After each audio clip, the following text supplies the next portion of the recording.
ဟုတ်ကဲ့မင်္ဂလာပါခင်ဗျဒီနေ့မှာတော့ Ivoclar Vivadent ကနေပြီးတော့ထုတ်လုပ်ထားတဲ့ Composite filling material လေးဖြစ်တဲ့ Te-Econom Plus Intro လေးကို unboxing ကျွန်တော်လုပ်ပြပါမှာဖြစ်ပါတယ်ခင်ဗျဒါဆိုလို့ရှိရင်တော့ဒါ Te-Econom နဲ့မှာပါပစ္စည်းတွေပေါ့နော်အဲ့တော့ပထမဆုံးအနေနဲ့ဒီ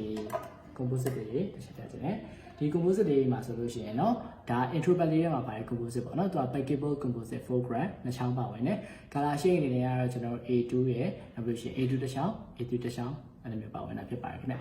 နောက်ထပ်တစ်ခုကကြတော့ဒီ Eco H ပေါ့เนาะဒီ Eco H ကကြတော့ကျွန်တော် etching gel 2 gram ဖြစ်ပါတယ်ဒီ Eco H လေးကတော့ phosphoric acid 37% ပါဝင်ပြီးတော့ total H အနေနဲ့သုံးလို့ရပါတယ်ခင်ဗျ Eco H နဲ့ကျွန်တော်တွဲသုံးဖို့အတွက် display စေချောင်းနဲ့ပါဝင်တာဖြစ်ပါတယ်ခင်ဗျနောက်တစ်ခုကတော့ bonding ပေါ့နော် bonding ဆိုလို့ရှိရင်ကျွန်တော်ဒီဟာလေးကတော့ Te-Econom bonding ဖြစ်ပါတယ်ဒီ Te-Econom bonding ကတော့သူက5 generation ဖြစ်ပါတယ်ခင်ဗျအဲ့တော့ bonding ကို apply သုံးဖို့အတွက်ဆိုလို့ရှိရင် fiber brush အချောင်း50ပြီးလို့ရှိရင်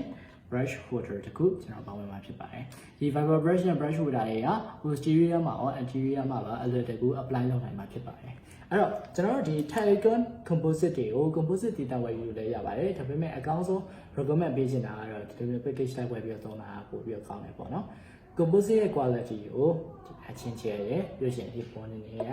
အထောက်ပံ့ပေးနိုင်လို့ဖြစ်ပါတယ်ဒီ Te-Econom composite လေးကိုအသုံးပြုမယ်ဆိုလို့ရှိရင်เนาะ light intensity light source ကထွက်တဲ့ light intensity အနေနဲ့400 to 500 nanometer ဖြစ်ဖို့လိုအပ်ပါတယ်ဒါမှသာကျွန်တော်တို့အကောင်းဆုံး result ကိုရရှိနိုင်မှာဖြစ်ပါတယ်ခင်ဗျပစ္စည်းအကြောင်းအရာအသေးစိတ်များနဲ့အသုံးပြုပုံအစစ်အစဉ်ကိုဒီ instruction manual စာအုပ်လေးထဲမှာကျွန်တော်တို့ကြည့်ရှုလို့ရနိုင်ပါတယ်ခင်ဗျကျေးဇူးများတင်ပါတယ်